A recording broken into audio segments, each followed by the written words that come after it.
야, 우리 새언니? 그 아줌마 그냥 세상 물정 모르는 바보야. 내가 조금만 비위 맞춰주면 카드 한도 팍팍 늘려주는 호구거든. 화장실 칸막이 너머로 들려온 신우이의 비웃음. 제 생일 파티 현장에서 그녀는 제 카드로 호의호식하며 저를 호구 아줌마 돈줄이라 부르고 있었습니다. 승률 100% 이혼 전문 변호사인 저는 떨리는 분노를 누르며 그 자리에서 스마트폰을 켰습니다. 가장 화려한 순간에 가장 처참하게 타락시키는 법. 변호사가 작정하고 호구 노릇 그만두면 어떤 지옥이 펼쳐지는지 똑똑히 보여주죠. 자, 이제 내 인생 가압류 들어간다. 사연 시작 전 좋아요 버튼 꾹 눌러주세요. 여러분 감사합니다. 사람들은 저를 보고 참 복도 많다고들 해요. 승률 높은 이혼 전문 변호사의 다정한 남편, 그리고 법 없이도 사실 것 같은 인자한 시어머니까지 계시니까요. 하지만 제 완벽한 일상에는 아주 끈질기고 징그러운 기생충 한 마리가 붙어 있습니다. 바로 제 시누이 해리 아가씨죠. 토요일 오후 오랜만에 남편과 집에서 여유를 즐기려는데 초인종 누르는 소리가 정적을 깨더군요. 당연하다는 듯 거실로 들어온 시누이는 쇼핑백 서너 개를 소파에 툭 던졌습니다. 언니, 나왔어요. 와, 오늘 백화점 사람 진짜 많더라. 나 배고파 죽겠는데 뭐 먹을 거 없어? 제가 대답하기도 전에 냉장고 문을 벌컥 연 해리 아가씨는 과일을 꺼내 아작 깨물어 먹더군요. 옆에서 책을 보던 남편이 눈살을 찌푸리며 한마디 했습니다. 야, 너는 주말 오후에 연락도 없이 갑자기 들이닥치면 어떡해? 그리고 너 그 쇼핑백들은 다 뭐야? 돈이 어디 있어서 또 쇼핑을 해? 시누이는 남편의 핀잔은 콧등으로도 안 듣고 제 눈치를 살피며 배시시 웃었습니다. 에이, 오빠는 오빠 동생이 오랜만에 기분 좀 냈다는데 왜 그래? 언니, 이거 봐봐. 이번 신상인데 언니한테도 잘 어울릴 것 같지 않아요?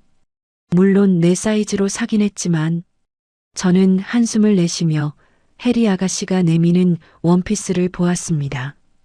가격표를 보지 않아도 꽤 비싼 브랜드라는 건 변호사인 제 눈엔 금방 보였죠. 남편이 다시 목소리를 높였습니다. 너 백수잖아. 남자친구랑 데이트 비용도 없어서 징징거릴 때는 언제고 이런 걸 사? 너 또 엄마한테 돈 빌렸어? 그러자 시누이는 제 팔짱을 꽉 끼며 애교를 떨더군요. 무슨 소리야? 나한테는 천사 같은 우리 새언니가 있잖아. 언니가 저번에 그랬지? 필요할 때 적당히 쓰라고. 언니, 저번에 준 가족 카드 한도가 조금 모자란 것 같아서. 그런데 이번 달만 조금 늘려주면 안 돼? 남친 생일이라 풀빌라 예약도 해야 하거든. 남편은 기가 막힌다는 듯 저를 쳐다봤고 저는 그저 쓴웃음을 지었습니다. 사실 제가 카드를 준 건 순전히 시어머니 때문이었어요. 사고뭉치 딸 때문에 가슴 졸이시는 어머니의 짐을 조금이라도 덜어드리고 싶었거든요. 아가씨, 적당이라는 말 알죠?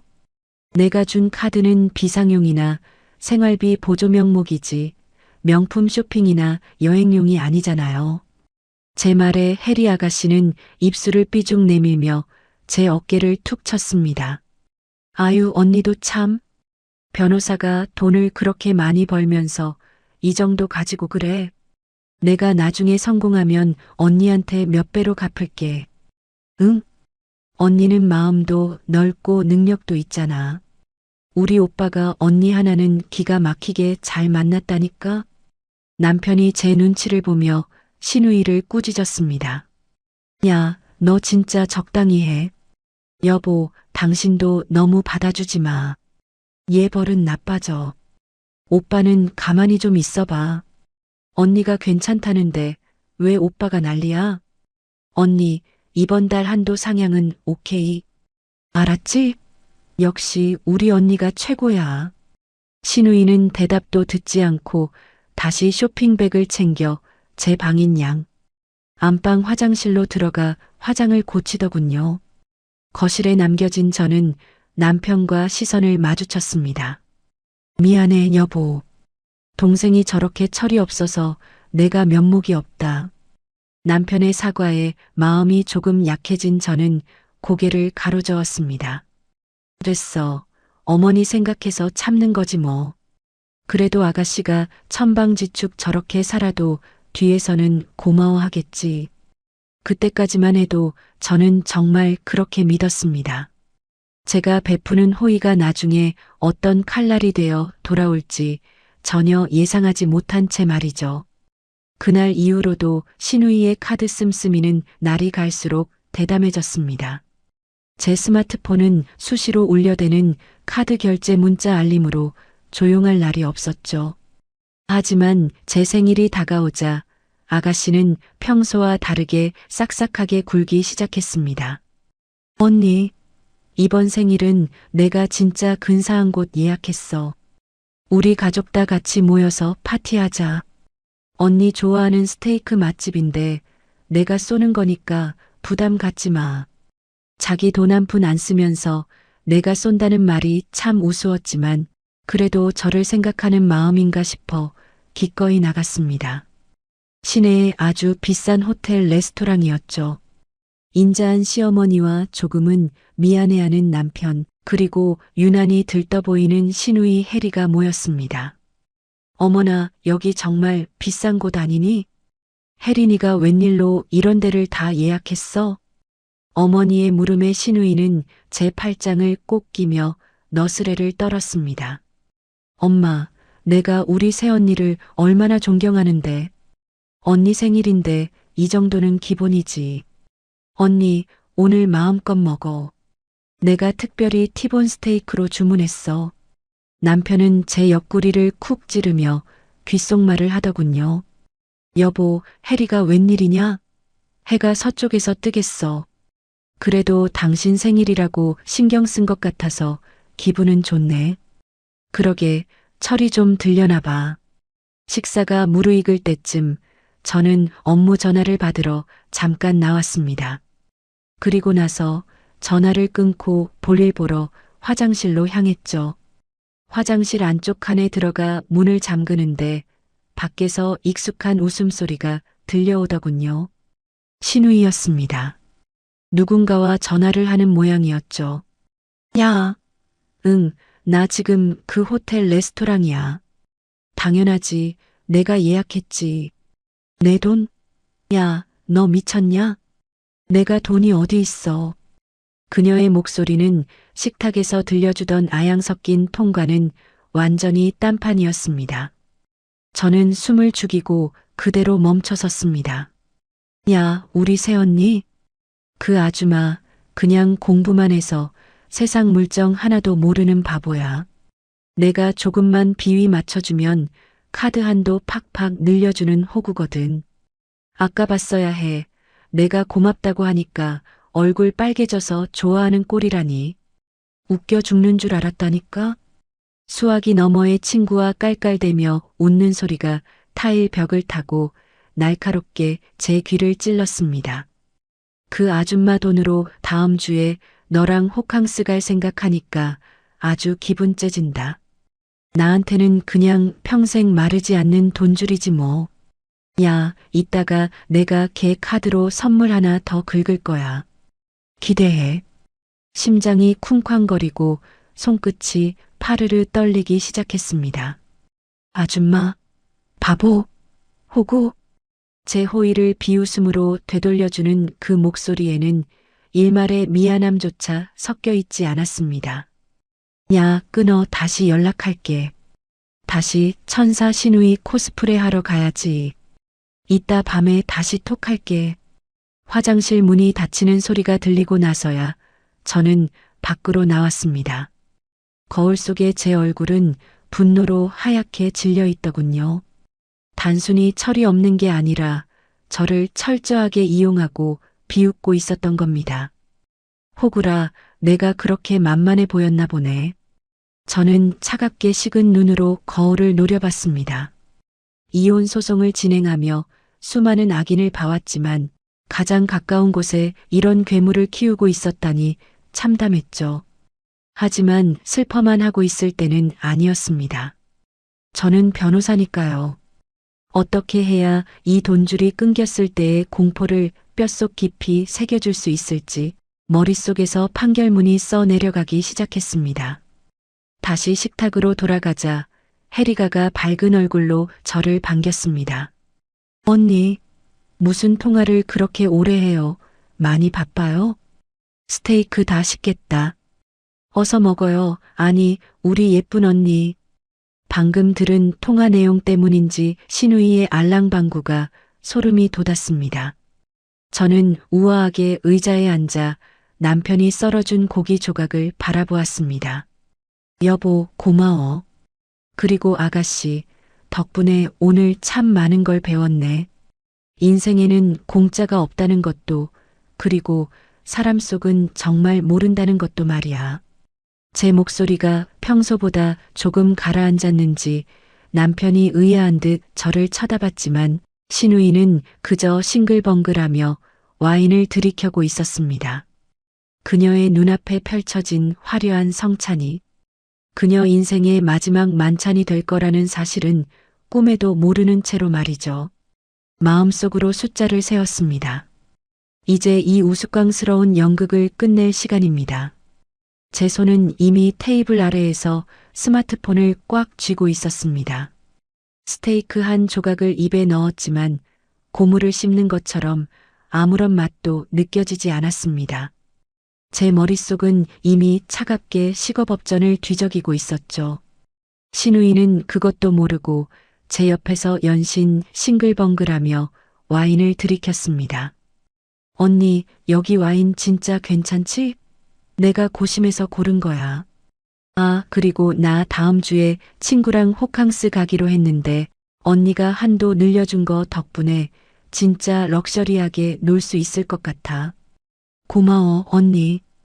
그 호구라는 단어가 신우이의 입술 사이로 비어져 나올 것만 같아 소름이 돋았습니다. 남편이 기분이 좋은지 제 손을 잡으며 말하더군요. 여보, 해리가 웬일로 이렇게 살갑게 굴어? 당신 생일이라고 진짜 신경 많이 썼나 봐. 당연하지, 오빠. 내가 우리 언니를 얼마나 생각하는데. 언니, 우리 다음번에는 명품관 같이 갈까? 내가 예쁜 거 골라줄게. 물론 언니 카드로. 신우이는 깔깔대며 제 어깨를 툭 쳤습니다. 그 무례한 손길에 제 인내심의 끈이 툭 하고 끊어지는 소리가 들리는 듯 했습니다. 하지만 저는 표정을 관리하며 우아하게 웃어 보였습니다. 그래요, 아가씨. 내일 친구랑 호캉스 간다고 했죠? 재미있게 놀다 와요. 생일 축하해줘서 고맙고. 그렇게 식사가 끝난 뒤 저는 남편과 함께 먼저 집으로 돌아왔습니다. 남편이 씻으러 들어간 사이 저는 방으로 들어가 스마트폰을 켰습니다. 가장 먼저 카드사 앱을 실행했죠. 가족카드 관리 메뉴에 들어가 신우이의 이름이 적힌 카드 번호를 확인했습니다. 하지만 지금 당장 정지시키지는 않았습니다. 가장 극적인 순간 그녀가 가장 높이 올라갔을 때 떨어뜨려야 제맛이니까요. 일주일 뒤 저는 출근 준비를 하며 신우이의 SNS를 확인했습니다. 예상대로 친구와 여행을 가며 찍은 사진이 올라오고 있더군요. 저는 호텔 체크인 시간까지 기다렸습니다. 드디어 시계가 체크인 시간인 오후 3시를 가리켰습니다. 저는 망설임 없이 카드사 앱의 분실 신고 및 즉시 정지 버튼을 눌렀습니다. 자, 이제 시작이야. 창밖을 보며 혼잣말을 내뱉는 순간 거짓말처럼 제 휴대폰이 요란하게 울리기 시작했습니다. 첫 번째 전화였습니다. 저는 가볍게 거절 버튼을 눌렀습니다. 그러자 1분도 안 되어 다시 벨소리가 울렸죠. 2통, 3통, 5통. 화면에는 신우이라는 글자가 계속해서 깜빡였습니다. 메시지도 쏟아지기 시작하더군요. 언니, 카드 왜 이래? 체크인해야 하는데 분실 정지라고 떠. 언니, 전화 좀 받아봐. 친구 앞인데 나 지금 너무 창피해. 언니, 급하니까 제발. 저는 휴대폰을 뒤집어 놓고 의뢰인과 상담에 집중했습니다. 상담이 끝나고 확인해 보니 부재중 전화는 어느덧 50통을 넘어가고 있었습니다. 퇴근 무렵이 되자 그 숫자는 정확히 100통을 찍었습니다. 호구 아줌마의 돈줄이 끊긴 기분이 어떠니? 저는 차에 올라타 조용히 와인 한 병을 사서 집으로 향했습니다. 오늘 밤 제 집 현관문이 부서져라 두드려질 것이 불을 보듯 뻔했으니까요. 신우이가 꿈꿨던 럭셔리한 호캉스는 이미 악몽으로 변해 있을 게 분명했습니다. 이제 이 분노를 어떻게 법적 응징으로 치환할지 고민하며 엑셀을 밟았습니다. 신우이의 멘붕은 이제 막 예고편을 마쳤을 뿐입니다. 집에 도착해 현관문을 열자마자 거실에서 울려 퍼지는 날카로운 고성군이 제 귀를 때렸습니다. 신우이가 거실 한복판에서 제 남편을 붙잡고 발을 동동 구르며 소리를 지르고 있더군요. 호캉스를 간다며 한껏 차려입은 명품 원피스가 무색하게 그녀의 얼굴은 분노와 수치심으로 일그러져 있었습니다. 오빠, 언니 진짜 미친 거 아니야? 호텔 체크인 카운터에서 사람들 다 보는 앞인데 카드가 정지라고 나왔다고. 직원이 나를 무슨 사기꾼 보듯 쳐다보는데 내 친구 표정 봤어? 나 진짜 죽고 싶었단 말이야. 남편은 어쩔 줄 몰라 하며 제 눈치를 살폈습니다. 제가 구두를 벗고 우아하게 거실로 들어서자 신우이가 독이 잔뜩 오른 눈으로 달려들었습니다. 언니, 제정신이야? 전화는 왜 안 받아? 사람을 어떻게 그렇게 개망신을 줄 수가 있어? 나 오늘 내 친구한테 호텔비 내가 낸다고 큰 소리 떵떵 치고 갔단 말이야. 저는 가방을 소파에 내려놓고 차분하게 신우이를 바라보았습니다. 어머, 아가씨 오셨어요? 전화가 그렇게 많이 왔길래 무슨 큰일이라도 난 줄 알았네. 그런데 고작 호텔 결제 안 된 것 때문에 이렇게 집까지 쳐들어와서 소란을 피우는 거예요? 고작? 언니, 지금 고작이라고 했어? 내 친구는 옆에서 비웃고 나는 거기서 도망치듯 나왔단 말이야. 빨리 카드 풀어줘. 당장. 신우이가 제 팔을 낚아채듯 흔들자 남편이 중간에서 말리기 시작했습니다. 여보, 해리가 정말 많이 당황했나 봐. 아무리 그래도 그렇지 당신이 준 카드인데 미리 말도 없이 정지시키면 어떡해. 가족끼리 이게 무슨 망신이야. 일단 카드부터 다시 살려주자. 응? 저는 남편의 손을 차갑게 뿌리치고 서재로 들어가 서류 봉투 하나를 들고 나왔습니다. 그리고 거실 테이블 위에 툭 던졌죠. 살려주긴 뭘 살려줘. 이미 신고 끝냈고 그 카드 다시는 세상 빛 못 봐. 아가씨, 소리 그만 지르고 이거 한번 읽어봐. 신우이는 씩씩거리며 봉투 속 서류를 꺼내 들었습니다. 종이 몇 장을 넘기더니 이내 안색이 파랗게 질리기 시작하더군요. 이게 뭐야? 내 카드 사용 내역서잖아. 이걸 왜 뽑아 놓은 건데? 단순한 내역서가 아니야. 증거 1번, 부당이득 반환 청구 소송 준비 서류지. 지난 3년간 아가씨가 내 카드로 긁은 총액이 8,400만 원이더라고요. 내가 아가씨한테 생활비 보조하라고 준 카드지. 백수 남친이랑 풀빌라 가고 명품 가방 사라고 준 건 아니었잖아. 신우이는 서류를 바닥에 내팽개치며 적반하장으로 소리를 질렀습니다. 언니 진짜 치사하게 이럴 거야? 언니가 필요할 때 쓰라고 줬잖아. 이제 와서 돈 아까워? 변호사식이나 되면서 신우이한테 쓴 돈이 아까워서 소송을 하겠다고? 사람 망신을 줘도 유분수지 진짜 정 떨어진다. 남편도 옆에서 거들었습니다. 여보, 8,400만 원이 큰 돈이긴 하지만 그래도 혜리가 철이 없어서 그런 건데 우리 가족이잖아. 꼭 이렇게 법적으로까지 해야겠어? 저는 남편을 똑바로 쳐다보며 피식 웃었습니다. 철이 없어서? 가족이라서? 여보, 당신 동생이 나를 뭐라고 부르는지 똑똑히 들어봐. 저는 주머니에서 휴대폰을 꺼내 재생 버튼을 눌렀습니다. 일주일 전 식당 화장실에서 녹음했던 신우이의 목소리가 거실 가득 선명하게 울려 퍼졌습니다. 야, 우리 새언니? 걔 그냥 공부만 해서 세상 물정 하나도 모르는 바보야. 내가 조금만 비위 맞춰주면 카드 한도 팍팍 늘려주는 호구거든. 그 아줌마 돈으로 너랑 호캉스 갈 생각에 아주 기분 좋다.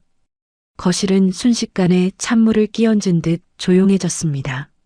신우이의 눈동자가 갈 곳을 잃고 파르르 떨렸고 남편은 입을 벌린 채 얼어붙었습니다. 호구 아줌마, 세상 물정 모르는 바보. 저는 신우이에게 한 걸음 다가갔습니다. 아가씨, 나 이혼가사 전문 변호사야. 하루에도 수십 명씩 아가씨 같은 인간들 밑바닥까지 보고 사는 사람이라고.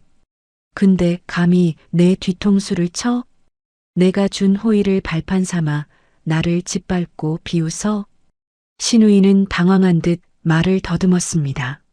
언니, 그건 그냥 친구랑 농담하다가 말이 좀 헛나온 거야. 진짜 내 본심은 아니었어. 말이 헛나와? 본심이 아니면 4명의 도용해서 비대면 대출 시도한 건 뭐야? 증거 2번 사문서 위조 및 행사 미수. 내 신분증 사진 찍어서 대출 앱에 올렸던 기록 이미 다 확보했어. 가족이라서 봐주는 건 여기까지야. 신우이는 결국 다리에 힘이 풀린 듯 소파에 주저앉았습니다. 남편도 차마 신우이 편을 들지 못하고 고개를 숙였습니다.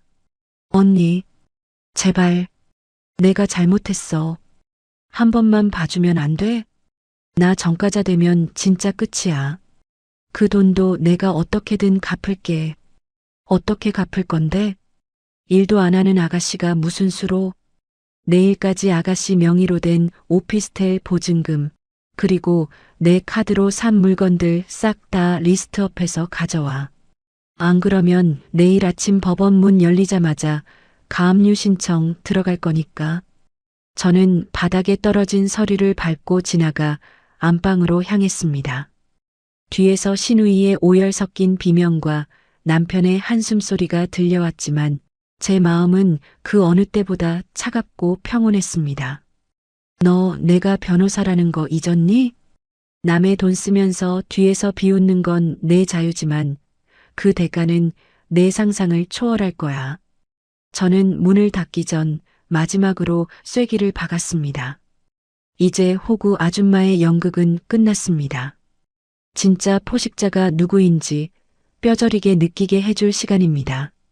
안방 문을 닫고 들어왔지만 거실에서는 신우이의 통곡 소리가 문틈을 넘어 날카롭게 파고들었습니다. 남편이 쩔쩔매며 신우이를 달래는 소리, 그리고 이내 제 방문을 조심스럽게 두드리는 소리가 들렸죠. 여보, 나야. 잠시만 문 좀 열어봐. 응? 우리 대화로 풀자, 제발. 저는 차갑게 가라앉은 눈으로 문을 열었습니다.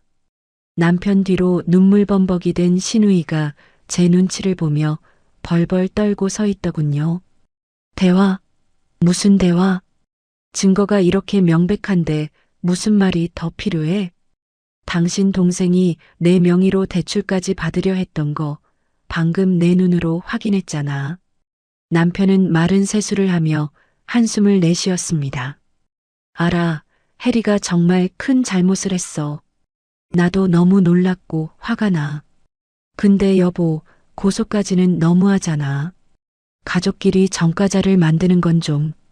응? 어머니가 아시면 쓰러지실 거야. 그러자 신우이가 제 발치를 붙잡으며 바닥에 털썩 엎드렸습니다. 언니, 내가 진짜 미쳤었나 봐. 그놈의 명품이 뭐라고 남친이랑 기 안 죽으려고 그랬어. 언니 명의로 대출 조회만 해본 거지. 진짜 돈을 빼가려던 건 아니었단 말이야. 제발 고소만은 하지 말아줘. 응? 내가 빌게 언니. 저는 신우이의 손을 구두 끝으로 살짝 밀어냈습니다. 조회만 했다고? 내 신분증 사진 찍어서 앱에 올린 시점에서 이미 실행에 착수야. 거절당해서 미수에 그친 거지. 내 의지는 이미 범죄를 완성했어. 그리고 너 내 카드 쓰면서 친구한테 뭐라 그랬니? 돈 줄 호구? 제 서슬 퍼런 목소리에 신우이는 어깨를 들썩이며 흐느꼈습니다. 그건 친구들 앞에서 허세 부리느라. 언니가 너무 완벽하니까 내가 자격지심에 그랬어. 진심 아니었어, 언니. 나 진짜 언니 좋아하고 존경해. 자격지심에 내 돈을 수천만 원씩 써? 여보, 당신도 잘 들어. 내가 변호사 생활하면서 제일 먼저 배운 게 뭔지 알아? 사람은 고쳐 쓰는 게 아니라 상황으로 다스리는 거야.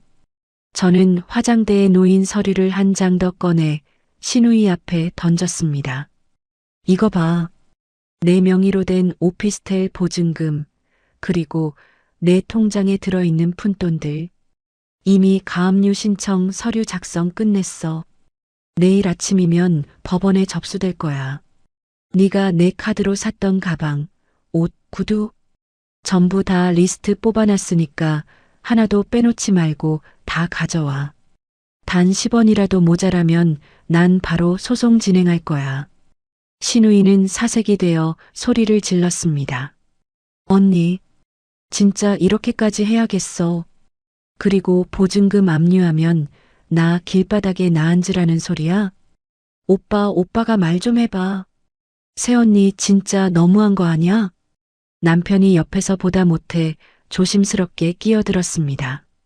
여보, 당신 마음은 알겠는데 애를 아주 파멸시키려고 작정했어? 조금만 숨 쉴 구멍은 주자. 가족이잖아. 저는 남편을 똑바로 쳐다보며 말했습니다. 독하다고? 내 선의를 쓰레기통에 처박은 건 내 동생이야. 독한 건 내가 아니라 은혜를 원수로 갚은 이 기생충 같은 년이지. 당신 한 번만 더 얘 편들면 당신이랑 나 이혼 도장 찍는 것도 고려할 거야. 재산 분할 한 푼도 못 받게 당신 탈탈 털어줄 수도 있어. 내 실력 의심하니? 남편은 제 서늘한 경고에 입을 꾹 다물었습니다. 신우이는 이제 절망적인지 바닥을 주먹으로 치며 통곡하더군요. 아, 언니 진짜 무서운 사람이야. 어떻게 사람이 이래? 나 죽으라는 거잖아. 무서운 사람인 거 이제 알았으면 행동 똑바로 해.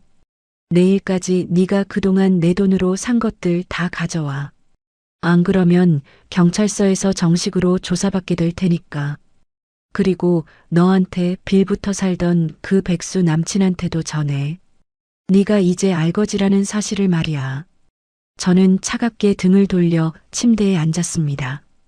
거실로 쫓겨나듯 나가는 두 사람의 뒷모습을 보며 저는 비로소 깊은 숨을 내뱉었습니다. 밤 공기가 차갑게 느껴졌지만 제 속은 얼음물을 마신 듯 시원했습니다.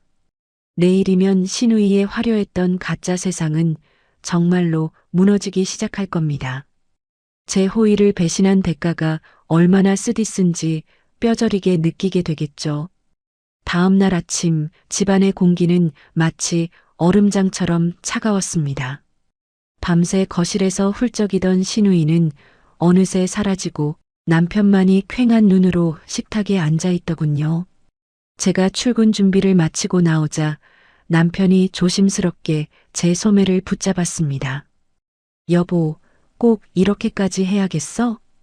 해리제, 어제 몇 시간 울다가 갔어.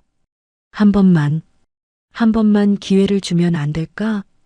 저는 남편의 손을 가볍게 뿌리치며 가방을 챙겼습니다. 기회는 3년 동안 충분히 줬어. 그 기회를 호구 잡는 시간으로 쓴 건 당신 동생이야. 나 출근한다. 현관문을 열려는 찰나 초인종이 울렸습니다. 인터폰 화면을 확인하니 평소 인자하시던 시어머니께서 초조한 얼굴로 서 계시더군요. 문을 열자마자 어머니는 제 손등을 덥석 잡으셨습니다. 아가, 수진아, 이게 다 무슨 난리니? 혜리가 새벽에 나한테 전화해서 죽고 싶다고, 새언니가 자기 감옥 보내려 한다고 울고불고 난리가 났다. 우리 착한 수진이가 그럴 리 없는데 대체 무슨 오해가 있었던 거니? 어머니의 눈에는 물기가 맺혀 있었습니다. 평소 저를 딸처럼 아껴주셨던 분이기에 마음이 한구석이 욱신거렸지만 저는 흔들리지 않았습니다. 어머니를 거실 소파로 모시고 앉힌 뒤 저는 차분하게 어제 던졌던 서류들을 다시 꺼냈습니다. 어머니, 진정하세요. 오해가 아니라 사실입니다. 혜리 아가씨가 지난 3년간 제 카드로 쓴 돈이 8,400만 원이에요. 그뿐만 아니라 제 명의를 도용해서 대출까지 받으려다 걸렸습니다. 무엇보다 저를 뒤에서 세상 물정 모르는 호구 아줌마라고 부르며 비웃었고요. 시어머니는 서류 뭉치와 제 휴대폰에서 흘러나오는 신우이의 녹음 목소리를 들으시더니 그대로 굳어버리셨습니다. 입술을 파르르 떠시며 한참을 아무 말씀도 못하시더군요. 이게 정말 혜리 목소리라고? 우리 혜리가 감히 너한테 그런 망발을 했단 말이냐? 네, 어머니. 제가 어머니 생각해서 그동안 아가씨가 명품 사고 여행 다녀도 모른 척했습니다. 가족이니까요. 그런데 돌아온 건 고마움이 아니라 멸시와 범죄였어요. 변호사인 저를 비웃으며 제 등에 칼을 꽂으려 한 사람을 제가 어떻게 가족으로 계속 받아들입니까? 시어머니는 결국 제 무릎을 잡고 눈물을 쏟으셨습니다. 아가, 내가 면목이 없다. 자식을 잘못 키운 내 죄다. 그래도 아가, 혜리가 전과자가 되면 그의 인생은 정말 끝이야. 내가 어떻게든 그 돈 갚아줄 테니 제발 고소만은 하지 말아다오.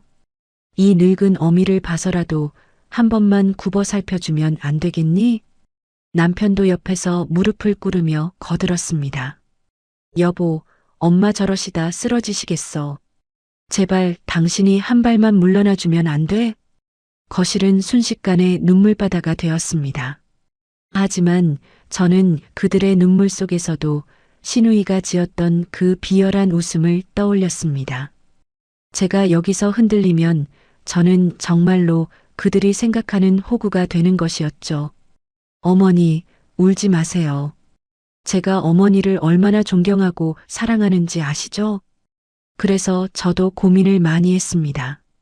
저는 눈물을 닦아드리는 대신 냉정하게 공증 서류 한 장을 더 꺼냈습니다.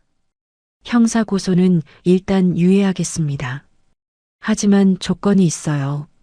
첫째, 아가씨가 쓴 8,400만 원에 대해 오늘 당장 공증을 작성할 겁니다. 매달 일정 금액을 반드시 상환하고 어길 시에는 즉시 강제 집행에 동의한다는 내용으로요. 둘째, 아가씨가 가진 모든 사치품을 처분하고 처분한 대금 전액을 이번 주 내로 입금하세요. 셋째, 아가씨는 오늘부로 저희 집 금치산자나 다름없습니다. 모든 경제적 권한을 박탈당하고 제 눈앞에 나타나지 마세요. 시어머니는 제 단호한 태도에 고개를 떨구셨습니다. 그래, 내 말이 맞다. 잘못을 했으면 벌을 받아야지. 혜리 그년 내가 머리채를 잡아서라도 끌고 와서 빌게 하마. 아니요, 어머니. 억지로 비는 사과는 필요 없습니다. 저는 오직 법과 숫자로만 대화하겠습니다. 아가씨한테 전하세요. 오늘 오후 2시까지 제 사무실로 공증 서류 찍으러 오지 않으면 저는 바로 경찰서로 향할 거라고요. 저는 그대로 자리에서 일어났습니다. 어머니의 흐느낌과 남편의 허탈한 한숨소리가 뒤통수를 때렸지만 제 발걸음은 어느 때보다 가벼웠습니다. 호의가 권리가 된 사람에게는 그 권리를 뺏는 것보다 더 확실한 교육은 없으니까요. 이제 공은 신우이에게 넘어갔습니다. 그녀가 그토록 사랑하던 남자친구와 명품백들이 그녀를 지켜줄 수 있을지 참 궁금해지더군요. 어머니를 배웅하고 사무실로 출근한 지 얼마 지나지 않았을 때였습니다. 오후 2시 정각이 되자마자 제 사무실 문이 부서질 듯 열리더군요. 신우이가 헝클어진 머리에 퀭한 눈을 하고서 제 앞에 섰습니다. 그 뒤로는 어설픈 명품 카디건을 걸친 신우이의 그 잘난 백수 남자친구가 쭈뼛거리며 따라 들어왔고요. 언니, 왔어. 공증인지 뭔지 그거 하러 왔다고. 신우이의 목소리는 이미 쉰 소리가 섞여 있었습니다. 저는 차갑게 서류 한 장을 밀어냈습니다. 앉아. 그리고 거기 옆에 계신 분은 누구신지? 아, 아가씨가 내 카드로 명품 시계 사주고 호텔 풀빌라 데려가던 그 귀하신 몸인가? 제 비아냥의 남자친구라는 사람이 얼굴을 붉히며 고개를 숙였습니다. 신우이가 다급하게 그의 팔을 붙잡으며 저를 쳐다봤더군요. 언니, 이 사람한테는 뭐라고 하지 마. 얘는 아무것도 몰라. 내가 그냥 돈 많아서 사주는 줄 알았단 말이야. 아무것도 모른다라. 내 카드로 긁은 8,400만 원 중에 상당수가 저 남자의 옷값과 술값, 그리고 데이트 비용이던데? 아가씨, 사랑도 좋지만 상황 파악 좀 해. 지금 내 옆에 있는 그 남자가 네가 갚아야 할 빚의 절반은 쓴 셈이니까. 저는 신우이가 아닌 남자친구를 똑바로 쳐다보며 말을 이었습니다. 저기요, 본인이 쓴 게 아니라고 발뺌해도 소용없어요. 부당이득 반환 청구 소송 들어가면 실질적으로 이익을 취한 본인한테도 구상권 청구할 수 있거든요. 준비되셨나요? 본인 통장 가압류 들어가는 거? 그 말에 남자친구의 눈동자가 심하게 흔들렸습니다. 그는 신우이의 손을 슬쩍 뿌리치며 제게 항변하더군요. 저기요, 변호사님. 저는 진짜 해리가 자기 돈인 줄 알았어요. 집이 아주 부자인 줄 알았단 말입니다. 얘가 자꾸 선물 사주겠다고 해서 받은 것뿐이지 제가 훔친 건 아니잖아요. 신우이가 배신감 어린 표정으로 그를 쳐다봤습니다. 민수야, 너 지금 무슨 소리 하는 거야? 너만 이렇게 쏙 빠지겠다고? 아니, 해리야. 사실은 사실대로 말해야지. 나도 네가 이렇게 무리해서 나 만나는 줄 알았으면 애초에 시작도 안 했어. 너 설마 그 돈을 나보고 같이 갚으라는 건 아니지? 뭐? 너 진짜 이럴 거야? 사무실 안은 순식간에 두 사람의 진흙탕 싸움터가 되었습니다. 저는 팔짱을 낀 채 그 꼴사나운 광경을 흥미롭게 지켜봤죠. 신우이는 소리를 지르며 남자친구의 멱살을 잡으려 했고 남자는 질색하며 뒤로 물러났습니다. 야, 너 진짜 비겁하다. 어떻게 사람이 그래? 비겁? 너야말로 사기꾼이지. 남의 카드 훔쳤으면서 부자 행세한 건 너잖아. 나갈 거야. 변호사님, 저는 이 일과 아무 상관없습니다. 남자친구는 신우이를 내팽개치듯 밀치고는 사무실을 뛰쳐나갔습니다. 바닥에 주저앉은 신우이가 허망하게 닫힌 문을 바라보며 허탈한 웃음을 터뜨리더군요. 하하, 언니 봤어? 내가 저런 놈 때문에 언니를 호구라고 부르며 돈을 쏟아부었네. 나 진짜 병신인가 봐. 이제야 제정신이 좀 드니? 남의 돈으로 쌓은 모래성은 파도 한 번에 무너지는 법이야. 그 파도가 나였을 뿐이고. 저는 공증 서류에 펜을 툭 놓았습니다. 사인해.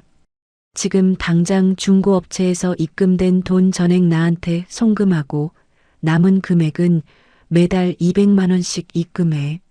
하루라도 늦으면 바로 강제 집행 들어간다. 내 오피스텔 보증금, 내가 이미 법원에 서류 접수해 놨으니까 딴 생각하지 말고. 신우이는 파들파들 떨리는 손으로 펜을 잡았습니다. 그녀의 화려했던 네일 아트가 오늘따라 무척이나 처량해 보였습니다. 사인을 마친 신우이가 고개를 푹 숙인 채 물었습니다. 언니, 나 이제 어떻게 살아? 남친도 가고 돈도 없고 친구들도 다 연락이 안 돼. 나 진짜 알거지야.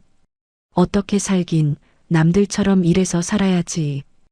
호의가 계속되면 권리인 줄 안다더니 그 권리가 사라지니까 이제야 세상 무서운 줄 알겠어? 저는 서류를 챙겨 가방에 넣었습니다. 이제 그녀에게 남은 건 화려한 호캉스의 추억이 아니라 평생 갚아야 할 빚더미뿐입니다. 하지만 제 응징은 여기서 끝이 아니었습니다. 그녀가 중고시장에 내놓은 물건들이 제대로 팔리고 있는지 감시의 눈길은 멈추지 않을 테니까요. 남친이었던 남자가 소금 뿌린 미꾸라지 마냥 도망치듯 사무실을 빠져나간 뒤 신우이는 한동안 넋이 나간 채 바닥만 뚫어져라 쳐다보고 있었습니다. 저는 서류를 가지런히 정리하며 차갑게 입을 뗐습니다. 아가씨, 넋 놓고 있을 시간 없어. 방금 사인한 공증 서류 효력은 지금 이 순간부터 발생해. 오늘 중고업체에서 받기로 한 입금 내역, 내 폰으로 바로 확인시켜줘. 신우이는 파들파들 떨리는 손으로 스마트폰을 켰습니다. 화면을 넘기는 손가락 끝이 미세하게 떨리는 게 제 눈에도 선명히 보이더군요. 언니, 이거 봐. 아까 업체에서 연락 왔는데 생각보다 감가가 너무 심하대. 내가 살 때는 몇백만 원이 얹는데 매입가는 고작 200만 원도 안 된다잖아. 이거 사기 아니야? 언니가 변호사니까 저 업체 좀 어떻게 해줘봐. 그 와중에도 제 직업을 이용해 먹으려는 그 뻔뻔함에 실소가 터져 나왔습니다. 저는 의자를 뒤로 쓱 밀며 팔짱을 꼈습니다. 아가씨, 정신 차려. 명품은 매장 문 열고 나오는 순간 중고야. 네가 내 카드로 긁어서 떵떵거리며 들고 다닐 땐 좋았지? 그게 다 내 빚이었던 거야. 업체가 사기치는 게 아니라 네가 내 인생에 사기를 친 거지. 그래도 언니, 8,400만 원을 언제 다 갚아? 신우이는 결국 제 책상을 붙잡고 엉엉 울음을 터뜨렸습니다. 사무실 밖 직원들이 들을까봐 걱정되는지 입술을 깨물며 소리를 죽여 우는 꼴이 제법 처량해 보이더군요. 여보, 나야. 잠시만, 우리 해리 저러다 쓰러지겠어. 그때 복도에서 기다리던 남편이 문을 빼꼼히 열고 들어왔습니다. 남편은 바닥에 주저앉은 동생을 보더니 차마 제 눈은 못 마주치고 신우이 어깨를 다독였습니다. 해리야, 일어나. 저는 남편을 향해 차가운 시선을 던졌습니다. 당신 아직도 상황 파악이 안 돼? 가족이라는 이름으로 범죄를 덮어주는 건 사랑이 아니라 방임이야. 여보, 당신이 계속 이런 식이면 나 진짜 당신하고도 끝낼 준비되어 있어. 남편은 제 섯을 퍼런 눈빛에 입을 꾹 다물고 신우이의 가방을 챙겨 들었습니다. 신우이는 오빠의 팔을 붙잡고 늘어지며 애원하더군요. 오빠가 좀 빌려줘. 오빠 비상금 있잖아. 언니한테 우선 몇백이라도 입금해주면 안 돼? 나 진짜 신용불량자 되면 취직도 못한단 말이야. 남편이 머뭇거리며 저를 쳐다보자 제가 먼저 쐐기를 박았습니다. 당신 돈 한 푼이라도 보태주는 순간 그건 증여로 간주해서 당신 지분 재산 분할해서 뺄 줄 알아. 내가 분명히 말했지? 이건 아가씨가 스스로 져야 할 대가라고. 신우이는 절망적인 표정으로 제 발치에 머리를 조아렸습니다. 언니, 제발 나 진짜 살려줘. 내가 그동안 언니 욕한 거 다 내 자격지심이었어. 언니가 너무 부러워서, 너무 잘나서 내가 미쳐서 그랬어. 한 번만, 딱 한 번만 더 자비를 베풀어 주면 안 돼? 나 호텔 위약금도 내야 한단 말이야. 호텔 위약금? 그걸 왜 나한테 물어봐? 네가 예약한 내 호캉스잖아. 저는 자리에서 일어나 외투를 걸쳤습니다. 신우이는 제 바짓가랑이를 잡으려 했지만 저는 우아하게 피하며 사무실 문을 열었습니다. 공증 서류에 적힌 대로 행동해. 입금 확인 안 되면 내일 아침 바로 고소장 접수한다. 그리고 아가씨, 신용불량자 되기 싫으면 지금 당장 편의점 알바라도 알아봐. 그게 네가 말한 세상 물정 모르는 바보가 해줄 수 있는 마지막 조언이야. 뒤에서 들려오는 신우이의 통곡 소리와 남편의 무거운 한숨을 뒤로하고 저는 복도를 걸어 나왔습니다. 높은 구두 굽소리가 대리석 바닥을 때릴 때마다 제 10년 묵은 체증이 쑥 내려가는 기분이었습니다. 이제 그녀의 세상에는 명품 백 대신 채무 변제 독촉장이, 호캉스 대신 고단한 노동만이 남게 될 겁니다. 진정한 지옥은 불타는 곳이 아니라 자신이 누리던 모든 것이 가짜였다는 걸 깨닫는 그 순간부터 시작되는 법이죠. 사무실을 나오며 등 뒤로 들리던 신우이의 처절한 곡소리는 엘리베이터 문이 닫히는 순간 깨끗하게 차단되었습니다. 그 정적이 얼마나 달콤하던지요. 그로부터 일주일 뒤 저는 남편을 통해 신우이가 살던 오피스텔에서 쫓겨나다시피 짐을 뺐다는 소식을 들었습니다. 여보, 해리 걔 진짜 고시원으로 들어갔대. 보증금 가압류된 거 당신이 안 풀어주니까 당장 갈 데가 없어서 짐 보따리 몇 개 들고 울면서 나갔다더라고. 꼭 그렇게까지 해야 했어? 퇴근하고 돌아온 남편이 식탁에 앉아 한숨을 내쉬며 묻더군요. 저는 우아하게 와인 잔을 돌리며 남편을 빤히 쳐다보았습니다. 여보, 당신은 아직도 동생이 불쌍해? 그 고시원 반값 낼 돈도 없어서 나한테 전화 100통씩 하던 그 정성은 어디 가고? 내가 가압류 안 했으면 그 보증금 들고 또 그 백수놈이랑 어디 놀러 갔을걸? 그래도 하나뿐인 동생인데 어머니도 몸져 누우셨어. 딸내미가 그 좁은 방에서 컵라면 먹고 산다는 소식 들으시고는 식음 전폐하고 계신다고. 그때 제 휴대폰으로 사진 몇 장이 전송되었습니다. 제가 미리 고용해둔 흥신소 직원에게서 온 연락이었죠. 신우이의 행실을 감시해달라고 의뢰를 해놨었거든요. 저는 휴대폰을 남편 쪽으로 밀어 넣었습니다. 이것 봐. 당신이 불쌍해 죽겠다는 동생, 지금 뭐하고 있는지. 사진 속 신우이는 화려한 네일아트가 다 벗겨진 손으로 식당 주방에서 산더미 같은 불판을 닦고 있었습니다. 구멍 난 앞치마를 두르고 얼굴에는 초췌함이 가득했지만 손놀림은 절박해 보이더군요. 이게 해리야? 식당 불판을 닦고 있다고? 어머니가 주시는 돈은 내가 다 차단했거든. 내가 공증 서류에 어머니가 보태주는 돈도 내 채권에서 제하지 않는다고 명시했잖아.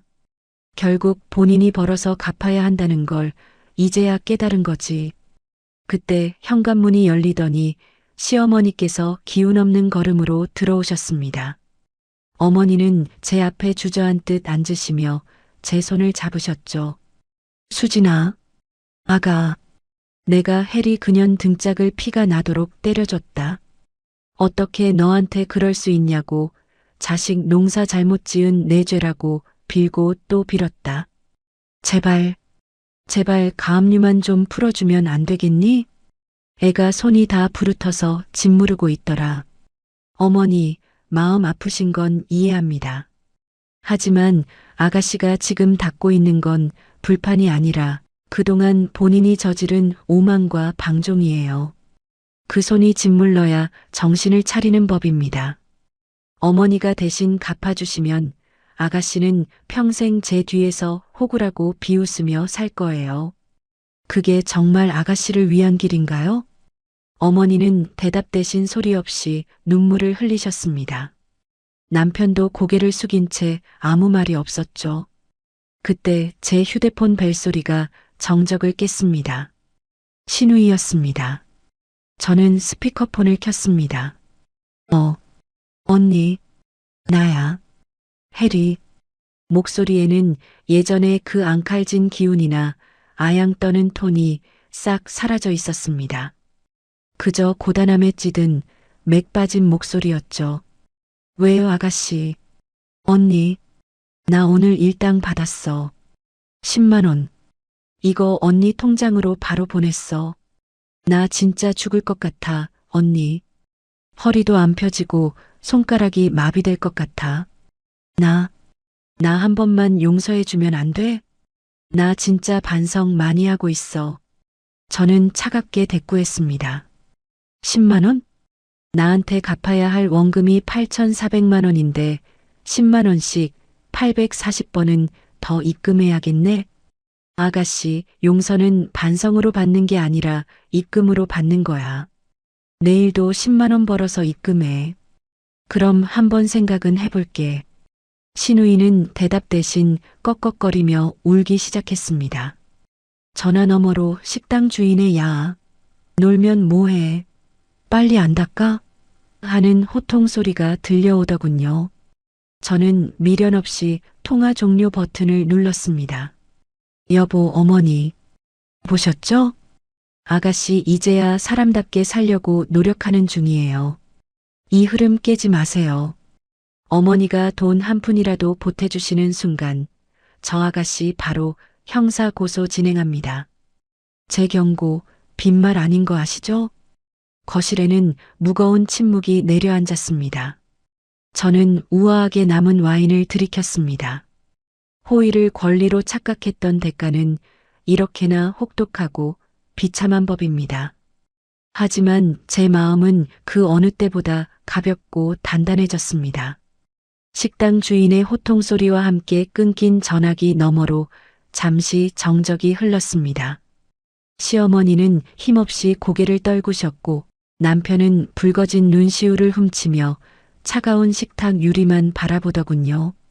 저는 물 한 모금을 삼키고는 서류 가방에서 미리 준비해둔 최종 합의서를 꺼냈습니다. 어머니, 그리고 여보. 나도 사람인데 마음이 왜 안 아프겠어요. 하지만 아가씨가 저지른 건 단순한 실수가 아니라 명백한 범죄이자 배신이었어요. 변호사로서 그리고 한 인간으로서 제가 세운 원칙은 변하지 않아요. 남편이 갈라진 목소리로 제 손을 조심스럽게 잡았습니다. 여보, 해리가 오늘 보낸 그 10만 원, 그게 걔가 평생 처음으로 제 손으로 벌어본 돈일 거야. 그걸 당신한테 보냈다는 건 이제 정말 무언가 깨달았다는 뜻 아닐까? 제발 형사 처벌만은 하지 말아줘. 나 당신한테 평생 빚진 마음으로 살게. 저는 남편의 손을 가만히 내려다보다가 시어머니를 향해 시선을 옮겼습니다. 어머니, 아가씨가 무릎 꿇고 빌던 그날 제가 그랬죠? 어머니를 봐서 형사처벌은 유예하겠다고요. 그 약속 지키겠습니다. 대신 이 최종 공증서에 도장 찍으세요. 어머니는 떨리는 손으로 안경을 고쳐 쓰시며 서류를 읽어 내려가셨습니다. 이게 무엇이냐? 아가씨가 매달 상환해야 할 금액과 만약 단 한 번이라도 상환을 어기거나 다시 제 명의를 도용할 시에는 법적 책임을 무는 것에 동의한다는 최종 확인서예요. 그리고 여기 가족 카드는 영구히 폐기하며 향후 어떠한 경제적 지원도 요구하지 않는다는 조항도 넣었습니다. 어머니가 보증인이 되어주세요. 어머니는 통곡 섞인 한숨을 내쉬며 펜을 드셨습니다. 그래, 뭐냐? 내가 보증 서마. 해리 그년 이제 죽었다 깨어나도 내 돈 근처엔 얼씬도 못하게 내가 감시하마. 고맙다, 수진아. 이 못난 시애미 체면 살려줘서 정말 고마워. 며칠 뒤 사무실로 신우이가 직접 찾아왔습니다. 고시원 생활 일주일 만에 살이 쏙 빠진 그녀는 예전에 그 화려했던 기생충의 모습은 온데간데 없었습니다. 손가락 마디마디에는 반창고가 붙어 있었고 싸구려 운동화를 신은 발끝은 먼지투성이었죠. 언니, 서류 가져왔어. 나 이제 식당 일 말고 편의점 야간 알바도 구했어. 잠 좀 못 자도 괜찮아. 내가 쓴 돈, 내 손으로 갚는 게 당연한 건데. 내가 너무 멍청했어. 신우이는 제 책상 위에 꼬깃꼬깃한 상환 계획서를 내려놓으며 고개를 깊게 숙였습니다. 언니, 나 진짜 미안해. 언니가 나한테 준 게 카드 한 장이 아니라 진심이었다는 거 이제야 알아. 나 언니 욕했던 거 평생 참회하며 살게. 정말 미안해. 저는 신우이의 사과를 묵묵히 들었습니다. 가슴 한구석이 시큰했지만 저는 끝까지 차가운 가면을 벗지 않았습니다. 아가씨, 사과는 말로 하는 게 아니라 행동으로 증명하는 거예요. 매달 입금되는 금액이 아가씨의 반성하는 마음이라고 생각할게요.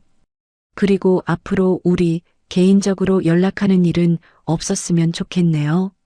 시댁 행사 때나 얼굴 보는 정도로 만족하죠. 신우이는 입술을 깨물며 눈물을 뚝뚝 흘리더니 이내 작게 고개를 끄덕였습니다. 응, 알았어, 언니. 열심히 살게.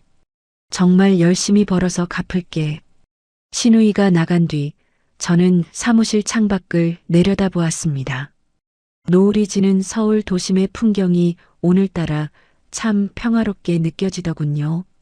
남편과의 관계도 서서히 회복 중입니다. 남편은 이제 제 눈치를 보며 신우이 이야기를 꺼내지 않았고 집안일에도 훨씬 적극적으로 참여하며 제 소중함을 깨달은 듯 보였죠. 호의가 계속되면 권리인 줄 안다지만 그 권리를 함부로 휘두르는 순간 당신의 안식처는 사라지기 마련입니다. 법은 잠자는 자를 보호하지 않으며 호의를 배신한 자에게는 더욱 가혹한 법이죠. 저는 다시 제 책상으로 돌아와 다음 이혼 소송 서류를 펼쳤습니다. 누군가의 눈물을 닦아주고 누군가의 뒤통수를 치는 인간들에게 법의 매운맛을 보여주는 이 일이 저는 참 좋습니다. 자, 이제 다음 빌런은 누구일까? 저는 살며시 미소 지으며 펜을 들었습니다. 호구 아줌마는 이제 없습니다. 자신의 삶과 권리를 완벽하게 지켜낸 승률 100%의 변호사 박수진만 남았을 뿐이죠. 호의가 계속되면 권리인 줄 안다지만 그 권리를 함부로 휘두르는 순간 당신의 안식처는 사라집니다. 화려한 호텔 조명 대신 편의점의 차가운 형광등 아래서 밤을 지새우게 된 그녀는 이제야 깨달았을 겁니다. 남의 피땀 어린 돈으로 쌓은 성은 파도 한 번에 무너지는 모래성에 불과하다는 것을요. 저는 다시 평온한 일상으로 돌아왔습니다. 남편은 제 소중함을 뼈저리게 깨달았고 시어머니는 더 이상 염치 없는 요구를 하지 않으십니다. 무엇보다 제 등 뒤에서 호구 아줌마라 비웃던 그 비열한 목소리가 영원히 박멸되었다는 사실이 저를 가장 미소 짓게 합니다. 법은 잠자는 자를 보호하지 않으며 호의를 배신한 자에게는 더욱 가혹한 법입니다. 자신의 삶과 자존심을 지켜낸 저 변호사 박수진의 이야기는 여기서 마칩니다. 당신의 호의를 우습게 보는 사람이 있나요? 그렇다면 지금 당장 그 카드를 정지시키세요.